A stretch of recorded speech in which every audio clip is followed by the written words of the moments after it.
So welcome to Idaho State University's Bioskills Learning Center. Today we're going to be talking about endotracheal intubation for an unresponsive patient. So the first thing as we would step into the scene is we would have somebody providing air to this unresponsive patient. So if you want to go ahead and simulate bagging. Meanwhile, we want to prepare all of our instruments so that we're good to go. You can see we have a laryngoscope here, we've got the ED tube, we've got a couple other ancillary instruments to utilize for this procedure. So the first thing I'm going to do is ask for the laryngoscope, please. And meanwhile, would you please remove the air?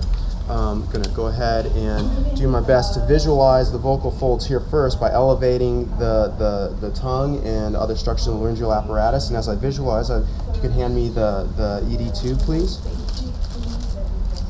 Thank you.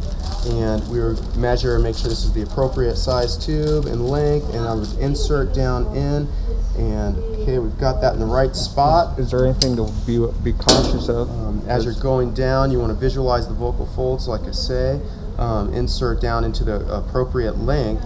We're going to inflate the bubble at the end of this tube with about 6 cc's of air to block that, and we'll